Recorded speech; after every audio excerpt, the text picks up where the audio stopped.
ওম শান্তি। প্ৰাষ্ট মুৰলী বাগদাদা মধুবন 16 অক্টোবৰ 2021। মৰমৰ সন্তানসকল, নিজৰ বুদ্ধিক জ্ঞান মন্থনত ব্যস্ত কৰি ৰাখা, তেতিয়া সকলো দুশ্চিন্তাৰ পৰা মুক্ত হৈ যাবা। সদায় আনন্দিত হৈ থাকিবা। প্ৰশ্ন: যিসকলে নিজক শিৱ বাবাৰ যজ্ঞৰ সেৱক বুলি বুজে, তেওঁলোকৰ লক্ষণ শুনোৱা। উত্তৰ: শিৱ বাবাই এই ব্ৰহ্মা মুখেৰে যিয়েই ক'ব, তাক তেওঁলোকে ততালিকে মানি ল'ব। যি কয় তাক মানি চলা, ইয়াকেই শ্ৰীমত বুলি কোৱা হয়। শ্ৰী শ্ৰী শিৱ বাবাৰ মতত চলিলেহে তোমালোক শ্ৰেষ্ঠ হোৱা। শ্ৰেষ্ঠ হোৱা মানে বিজয়ী মালাত আহা। গীত। ওম নমঃ শিৱায়ে। ওম শান্তি। শালগ্ৰাম সকলৰ প্ৰতি শিৱ ভগৱান উবাচ। আত্মিক সন্তানসকলক আত্মিক পিতাই বুজাই আছে, এতিয়া তোমালোক সন্তানসকলে জানি গৈছা যে আমি ইয়াত আত্মা বুলি বুজি বহিব লাগে। গোটেই জগতত এনেকুৱা এজনো মনুষ্য নাই চাগে যিয়েই নিজক আত্মা বুলি বুজে। আত্মা কি হয় এইটোৱেই যিহেতু নাজানে, তেন্তে পৰমাত্মাক আকৌ কেনেকৈ জানিব? পিতাৰ দ্বাৰাহে তোমালোকে আত্মাৰ বুজনি পোৱা যে মূলতঃ কি বস্তু। মনুষ্যই একোৱে নজনাৰ কাৰণে কিমান দুখী হৈ আছে। তোমালোক সন্তানসকলে জানা যে এই নাটকখনৰ বা সৃষ্টিৰূপী কল্প বৃক্ষৰ আয়ুস 5000 বছৰ। যেনেদৰে আমৰ গুটি, সেইটো চৈতন্য হোৱা হ'লে বুজিলাহেঁতেন যে মই বীজ হওঁ, মোৰ পৰা এই বৃক্ষ এনেকৈ উৎপত্তি হ'ল। কিন্তু সেয়া হৈছে জড়। চৈতন্য বৃক্ষ এজোপাই। আৰম্ভণিৰ পৰা শেষলৈকে এই গোটেই বৃক্ষৰ জ্ঞান তোমালোকে পাইছা। পুৰুষাৰ্থৰ ক্ৰম অনুসৰি বুজিব পাৰা। পিতাই কয়, মই এই মনুষ্য সৃষ্টিৰ বীজ সত্য চৈতন্য আনন্দস্বৰূপ হওঁ। মোক জ্ঞানৰ সাগৰ বুলি কোৱা হয়। এয়া নিৰাকাৰ জনৰ বাবে কৰা মহিমা। তোমালোকে জানা পিতাৰ এই মহিমা সকলোতকৈ অনন্য। মনুষ্যইতো পিতাৰ মহিমাক একোৱেই নাজানে। যদিও বা এই লক্ষ্মী নাৰায়ণ আদি দেৱতা হয়, তেওঁলোকৰো এই জ্ঞান নাই। এই নাটকৰ জ্ঞান তোমালোকে পাইছা। তোমালোকে জানা এই সৃষ্টিৰ চক্ৰ কেনেকৈ ঘূৰে। আকৌ দেৱতা হ'লে তেতিয়া এই জ্ঞান নাথাকিব।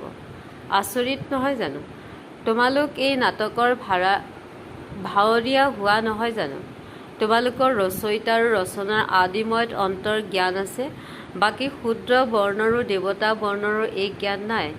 এনেকুৱা নহয় যে জ্ঞানৰ পৰম্পৰা চলে।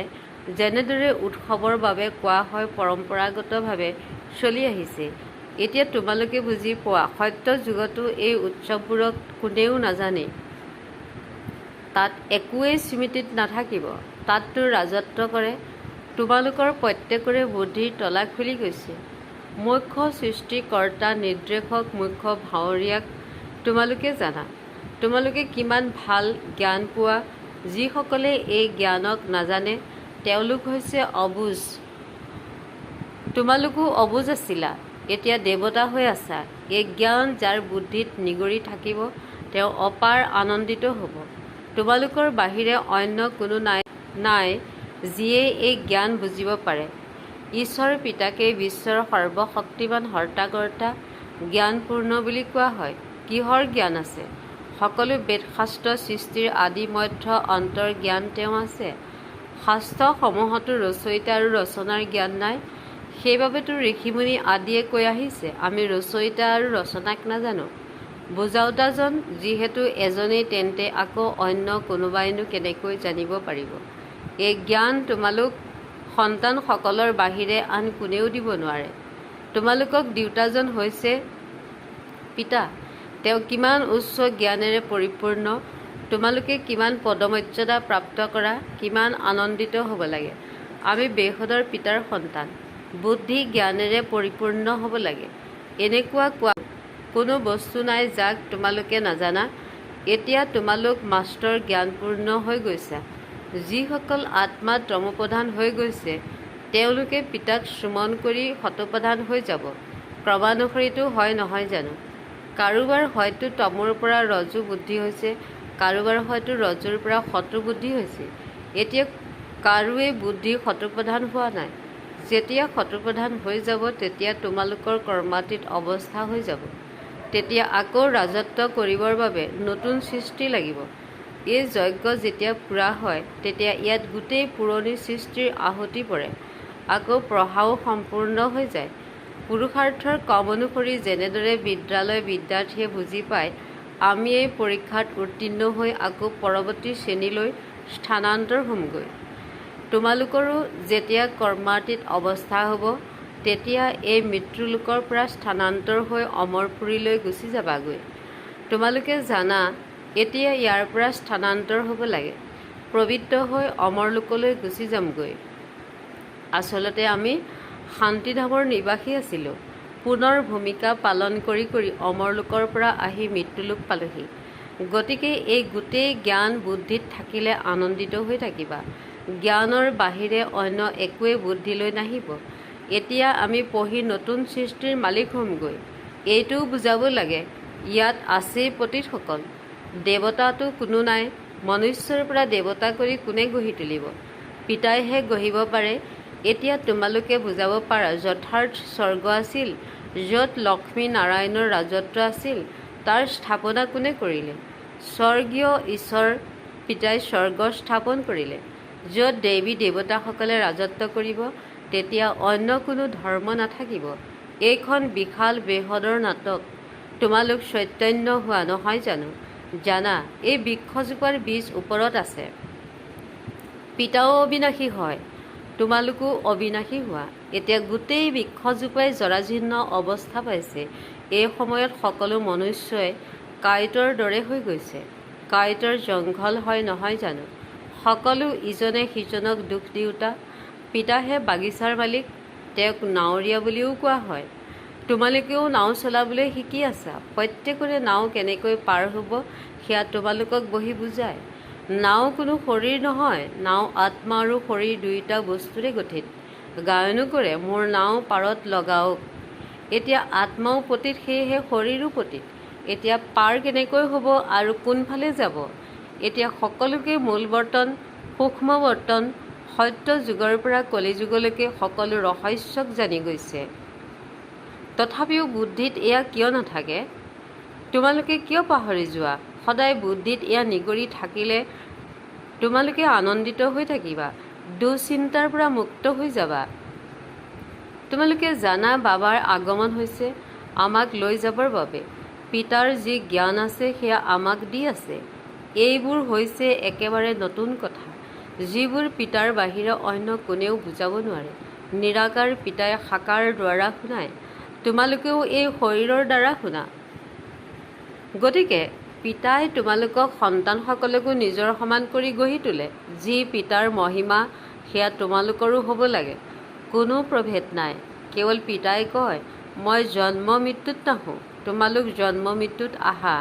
তোমালোকে মোক কোৱা জ্ঞানৰ সাগৰ, সুখৰ সাগৰ, সেয়েহে নিশ্চয় মই তোমালোকক জ্ঞান দিম, কল্পই কল্পই দিওঁ। তোমালোকে বুজি পাই গৈছা। যথাযথ 84 চক্ৰ ভোগ কৰি এতিয়া আমি অন্তিমত আছোঁ। আকৌ পিতাই আমাক প্ৰথম নম্বৰত লৈ যায়। এয়া জ্ঞান নহয় জানো? জ্ঞানেই হৈছে উপাৰ্জনৰ উৎস। যিয়ে যিমান পঢ়ে তেওঁ সিমান উপাৰ্জন হয়। এয়া জ্ঞান হয়, বেপাৰো হয়। তোমালোকে বাবাক আৱৰ্জনা দিয়া। যেতিয়া কাৰোবাৰ মৃত্যু হয় তেতিয়া তেওঁ সকলো পুৰোহিতক দি দিয়ে নহয় জানো? ইয়াত তোমালোকে জীৱনতে দিব লাগে। বাস্তৱত এতিয়াৰ কথা পিতাই কয় তোমালোকৰ লগত যি কিছু আছে মৃত্যুৰ আগতে দি দিয়া। তোমালোক নিৰ্মৃত্যু হৈ যোৱা, নহ'লে তোমালোকৰ ওচৰত যিখিনি থাকি যাব সেয়া অন্তিমত স্মৃতিলৈ আহিব। যেনেদৰে কাৰোবাৰ ধনৱান ব্যক্তি হ'লে তেওঁ জ্ঞান নল'ব। তেওঁ চহকী অৱস্থাও এটা জন্মৰ বাবে নহয় জানো? শৰীৰটো ত্যাগ কৰিবই। গম পোৱা নাযায় কৰ্ম অনুসৰি ক'ত কৈ জন্ম ল'বগৈ। তোমালোকে জানা আমি এতিয়া যিমান পুৰুষাৰ্থ কৰিম সিমান পাৰলব্ধ পাম। এই সময়ত সকলো হৈছে পাৰ্থিৱ সেৱা কৰোঁতা।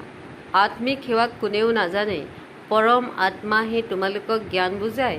তেওঁ হৈছে সুখৰ সাগৰ, দুখহৰ্তা, সুখকৰ্তা। তেওঁ শিৱ জয়ন্তীও পালন কৰে, কিন্তু বুদ্ধিত ধাৰণ নহয়। এতিয়া তোমালোকৰ বুদ্ধিত এইটো জ্ঞান আছে যে বাবা আকৌ 5000 বছৰৰ পাছত আহি আমাক শুনাব। যদি সত্যযুগত এই জ্ঞান নাথাকে তেন্তে কলিযুগত আকৌ ক'ৰ পৰা আহিব? জগতত এইটো কোনেও নাজানে যে লক্ষ্মী নাৰায়ণৰ মন্দিৰ আমি কিয় নিৰ্মাণ কৰোঁ। এওঁলোক কোন আছিল? এওঁলোকক এই ৰাজ্য কোনে দিলে? ইয়াক কৰ্মৰ ফল নহয় জানো? পিতাই বহি এতিয়া তোমালোকক কৰ্ম অকৰ্ম বিকৰ্মৰ গতি বুজায়। ভগৱান উবাচ নহয় জানো? গীতাৰ দ্বাৰাই আদি সনাতন দেৱী দেৱতা ধৰ্মৰ প্ৰতিষ্ঠা হয়। তাত মনুষ্য কম সংখ্যক থাকে, বাকী সকলোৱে হয়তো নিশ্চয় মুক্তিপ্ৰাপ্ত কৰে। মহাভাৰতৰ যুদ্ধৰ বিষয়েও লিখা আছে। বহুত বিপদ বিঘিনি আহিব, প্ৰাকৃতিক দুৰ্যোগ হ'ব, পুৰণি সৃষ্টি শেষ হৈ যাব। এয়া সেয়াই বোমা ক্ষেপণাস্ত্ৰ, এয়া সেয়াই বিনাশৰ সময়, যেতিয়া ভগৱান আহি ৰুদ্ৰ জ্ঞানযজ্ঞ ৰচিছিল, যাৰ দ্বাৰা বিনাশ জ্বালা প্ৰজ্বলিত হ'ল। ভগৱানে যজ্ঞ ৰচনা কৰে সুখ শান্তিৰ বাবে, বাকী দুখ অশান্তিৰ নিশ্চয় বিনাশ হ'ব লাগে। এই ঈশ্বৰীয় জ্ঞানযজ্ঞত গোটেই সৃষ্টি স্বাহা হৈ যাব। এই কথাবোৰ তোমালোকৰ বুদ্ধিত আছে। আমি ব্ৰাহ্মণ, এই শিৱ বাবাৰ যজ্ঞত আমি ব্ৰাহ্মণসকল সেৱক হওঁ। আমি হৈছোঁ সঁচা মুখ বংশাৱলী ব্ৰাহ্মণ। তোমালোক সন্তানসকল পিতাৰ মুখেৰে যি কয় সেয়া মানিব লাগে। আমি শ্ৰীমততহে চলিব লাগে। এইটো তোমালোকে জানা, শ্ৰী শ্ৰী শিৱ বাবাৰ মতত আমি শ্ৰেষ্ঠ হৈ মালাৰ মণি হ'মগৈ। মালাৰ মণি বুলি কোৱা হয় বংশবৃক্ষক। বংশবৃক্ষ থাকে নহয়, আকৌ বাঢ়ি গৈ থাকে। বাবাই নিজেই বংশবৃক্ষ ৰচিছে, এয়াও বংশবৃক্ষ। ওপৰত আছে নিৰাকাৰ শিৱ বাবা, তাৰ পাছত আছে আত্মাসকল। নিৰাকাৰী বংশবৃক্ষ আকৌ সাকাৰী হয়। প্ৰথম নম্বৰত আহে প্ৰজাপিতা, তেওঁ পাৰ্থিৱ, তেওঁ আত্মিক পিতা আহি প্ৰজাপিতা ব্ৰহ্মাৰ দ্বাৰা ৰচনা কৰে।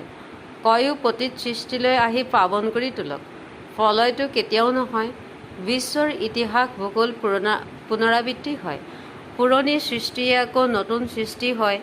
এতিয়া তোমালোকে নতুন সৃষ্টিৰ বাবে পুৰুষাৰ্থ কৰি আছা।